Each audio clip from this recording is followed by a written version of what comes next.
Hello everyone, welcome to my channel Miss লিকটক DHK. কেমন আছেন সবাই? গত 2-3 দিন ধরে বাংলাদেশে খুবই বৃষ্টি হচ্ছে এবং আমরা জানি বৃষ্টি মানেই হচ্ছে রোমান্টিসিজম, বৃষ্টি মানেই হচ্ছে অনেক অনেক ইলিশ মাছ, খিচুড়ি আর ভর্তার সমারোহ। যদিও in the meantime Bangladesh ডুবে যাচ্ছে। আমাদের সিলেট চিটাগাংয়ের বন্ধুরা তাদের বাচ্চা, তাদের বাবা মাকে নিয়ে একটা ভয়ঙ্কর পরিস্থিতির মধ্যে আছে। তারা জানে না তাদের সাথে কী হবে, কিন্তু আমাদের জীবনে রোমান্টিকতার কোনোই অভাব নাই। সো ভাবলাম এরকম একটা রোমান্টিক ওয়েদারে আপনাদেরকে একটা দারুণ কবিতা শোনাই। তো শুরু করছি আমার আজকের একটা দারুণ কবিতা, যেটা আপনাদের এই রোমান্টিক মুহূর্তকে দারুণভাবে আন্দোলিত করবে। শুরু করি। যখন তাদের দেখি অন্ধ হয়ে আসে দুই চোখ, ভয় পাই কোনোদিন দেখতে পাবো না হায় মেঘ পাতা সবুজ শিশির। আমার সামনে থেকে মুছে যায় গাছপালার রোদ শিশু, জোনাকির সামান্য আলো।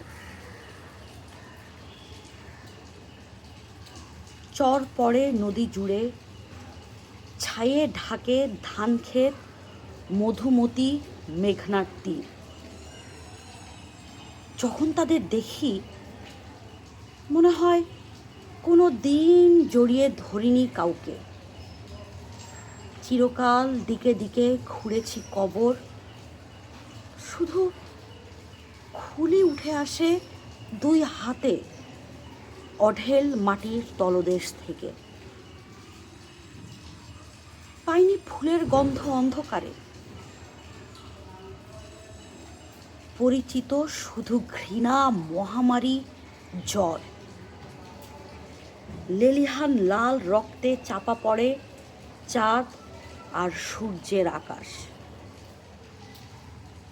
যখন তাদের দেখি অবিরাম বজ্রপাত হয় নীল থেকে, পোকা জন্মে আম্র ফলে সবরিতে, ইক্ষুর শরীর ভরে কালান্তক বিষে। পচে উঠে পাকা ধান, পঙ্গপাল মেতে উঠে আদিগন্ত ছড়ানো সবুজে। ভেসে উঠে মরা মাছ, বিছানায় বিষাক্ত সাপ ওঠে একে বেঁকে। স্বপ্নাতুর দুই ঠোঁট ভরে উঠে মরা রক্তে ঘনীভূত পুজে। যখন তাদের দেখি হঠাৎ আগুন লাগে চাষিদের মেয়েদের বিব্রত আঁচলে। সমস্ত শহর জুড়ে শুরু হয় খুন, লুট, সম্মিলিত অবাধ ধর্ষণ। ভেঙে পড়ে শিল্পকলা, গদ্য পদ্য, দাউ দাউ পড়ে পৃষ্ঠা সমস্ত গ্রন্থের। ডাল থেকে গঙ্গিয়ে লুটিয়ে পড়ে ডানা ভাঙা নিঃসঙ্গ দোয়েল। আর্তনাদ করে বাঁশি যখন ওঠেন মঞ্চে রাজনীতিবিদগণ। Thank you for watching my channel Miss লিকটক ডিএচকে। আমি পড়ছি হুমায়ুন আজাদের লেখা কবিতা রাজনীতিবিদগণ।